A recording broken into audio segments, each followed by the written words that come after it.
Vamos a hacer ahora lo siguiente, ¿sí?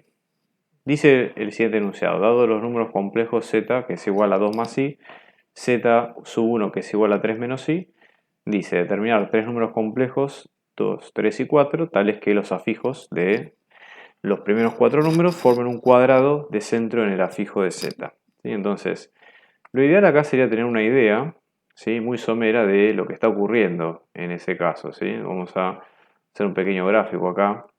¿Está bien? Entonces vamos a tener, por ejemplo, lo siguiente. Vamos a tener acá aproximadamente los ejes, ¿ok?, del plano complejo. Y lo que vamos a ver es que nos va a quedar, vamos a tener el plano real y luego el plano imaginario, ¿bien? Entonces yo no voy a ubicar exactamente esos números, pero conceptualmente sería algo de este estilo. Imagínense que tenemos el z al centro, ¿sí? Y lo que vamos a tener, para hacerlo exacto, vamos a poner un cuadrado, ¿sí? Y vamos a poner un cuadrado con la siguiente forma, ¿no? Vamos a ponerle sin relleno, vamos a poner un contorno blanco, ¿sí? Y vamos a suponer que el cuadrado mal y pronto está por acá, ¿no?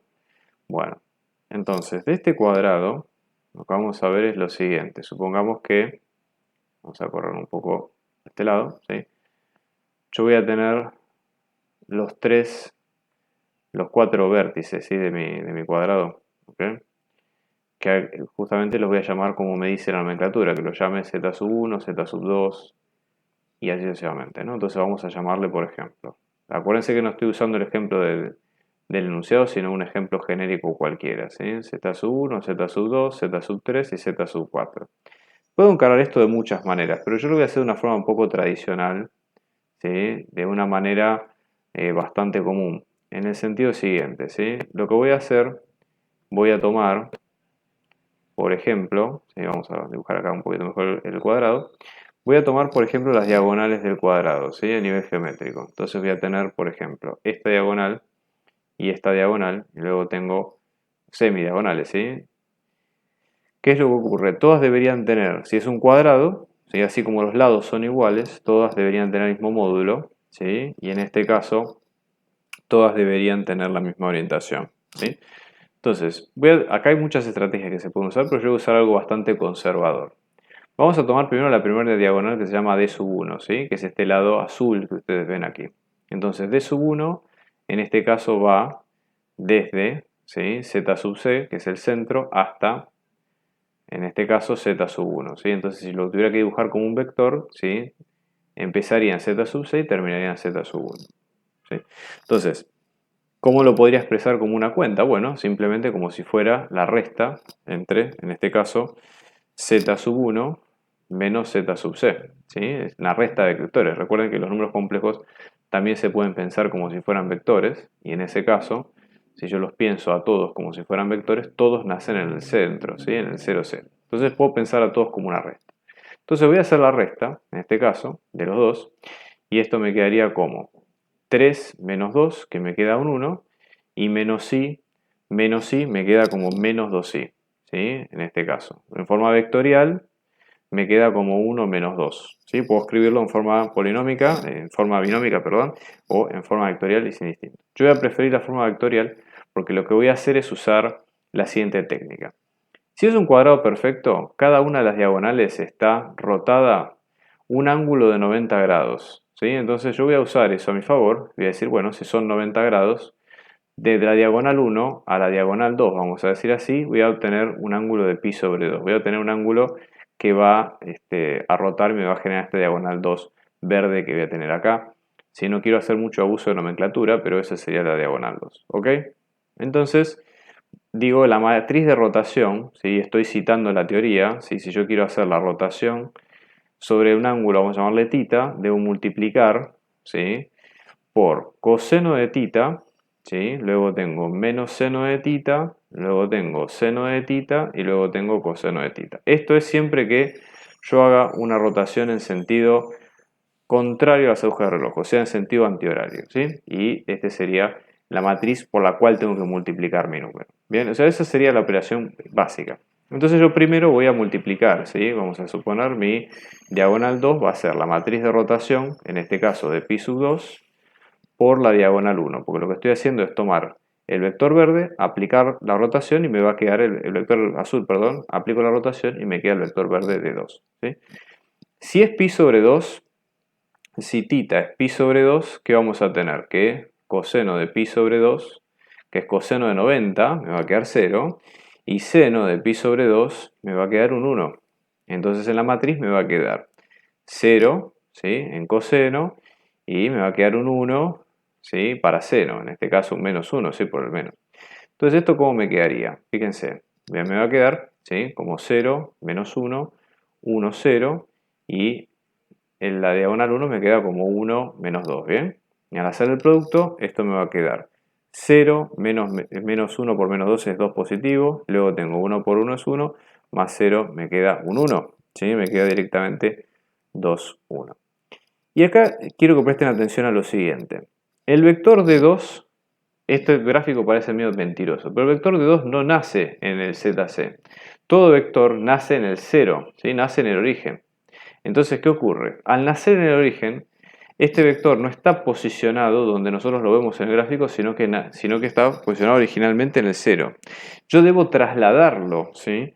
Hacia donde está, porque básicamente si yo quiero lograr la segunda arista, vamos a llamarla así, Z2, lo que tengo que hacer es a ese vector sumarle, ¿sí? El vector del centro y básicamente con eso traslado el punto en el que estoy. ¿Sí? Entonces voy a hacer esa operación.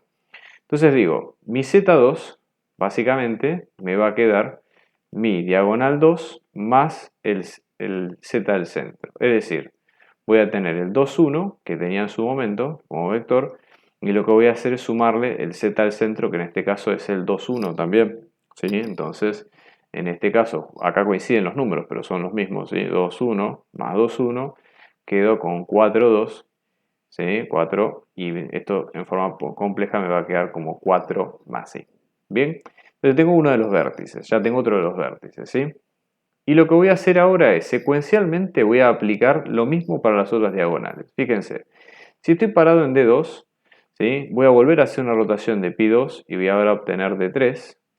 Y si hago la rotación nuevamente, voy a obtener las 4 diagonales. Y a partir de las 4 diagonales voy a obtener los 4 vértices. ¿Sí? Voy a hacer toda esa cuenta para lo que me queda. Entonces vamos a repetir la operación con cada uno de estos. ¿Sí? Lo que voy a hacer es ir anotando, ¿sí? Cada uno de los resultados parciales que vayamos teniendo. ¿Sí?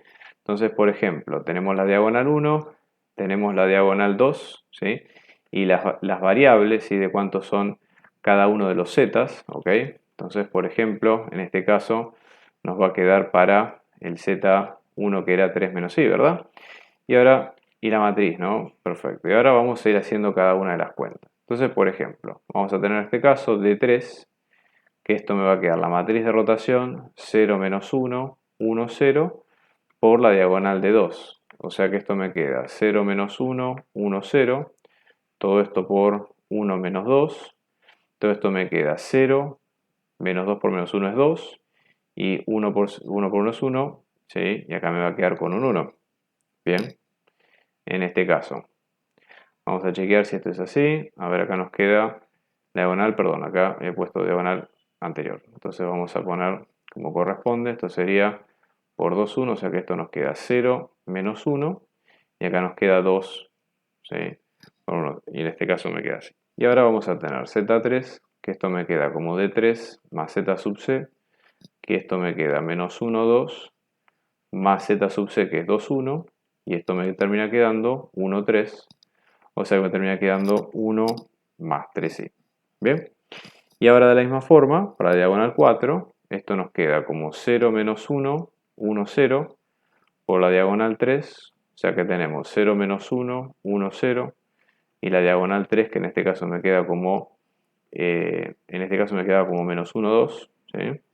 Entonces ahora esto me queda 0, ¿sí? Menos 2, y acá tengo menos 1 más 0. Y ahora con Z4, esto me queda diagonal 4 más Z sub C, o sea que esto me queda menos 2 menos 1 más 2, 1, y esto me termina quedando como 0, 0. Bien, entonces ahora vamos a la lista de todos los zetas, ¿sí? Vamos a tener Z1, que esto nos quedaba como, en este caso, 3 menos i, Z2, que en este caso nos queda como 4 más 2i, z3, 1 más 3i, y finalmente z4 que es 0 más 0i. Y el z al centro que nos va a quedar como 2 más i. ¿Bien? ¿Cómo hacemos para chequear que esto está en lo cierto? Podemos hacer un dibujo, pero sin embargo no sería la forma más correcta de hacerlo, ¿sí? Entonces vamos a plantear otras alternativas. Por ejemplo, en este caso, le voy a plantear lo siguiente, ¿no? Vamos a tener nuestro cuadrado, ¿sí? Que lo vamos a poner en forma genérica, no para los puntos en común, ¿sí? Y yo voy a tener acá los 4 vértices que acabo de encontrar, más el centro, ¿sí? O sea, tengo ZC, tengo Z sub 1, Z sub 2, luego tengo Z sub 3 y luego tengo Z sub 4, ¿sí? Si todo sale bien, las diagonales de mi problema deberían ser todas, deberían ser perpendiculares entre sí, por supuesto, y a su vez deberían ser digamos, unas las contrarias de las otras. Por ejemplo, D sub 1 y D sub 2. D sub 1 puede pensarse como menos D sub 2, ¿sí? Y luego, al hacer las cuentas, ¿sí? D sub 3 y D sub 4, lo mismo, ¿sí? D sub 3, que sea menos D sub 4, y que entre las perpendiculares se respete esa perpendicularidad, ¿sí? Entonces digo, D sub 1 es perpendicular a D sub 3, D sub 2 perpendicular a D sub 4, y así sucesivamente. Por supuesto que las diagonales salen haciendo las restas, ¿sí? Pero nosotros ya las sacamos hace un rato haciendo las cuentas, ¿sí? De cuánto nos quedan cada uno de los lados. Entonces yo las voy a citar directamente acá, porque simplemente es recordar los resultados anteriores, ¿sí? D sub 1 nos queda como 1 menos 2i, luego tenemos D sub 2, que en este caso nos va a quedar como 2 más i, luego tenemos D sub 3, que en este caso me va a quedar como, ¿sí? Por lo que vimos antes, menos 1 más 2i, ¿sí? Entonces vamos a tener menos 1 más 2i, y luego, finalmente, vamos a venir a este lado, de sub 4, que esto me queda menos 2, menos 2. De sub 4 que me queda menos 2, menos i. Bien. Y si ustedes observan, vamos a ver que, como vimos antes, como anticipamos, d sub 1 es igual a menos d sub 3, ¿sí? Si respeto la nomenclatura que usamos antes, para que no confunda con este gráfico, ¿está bien?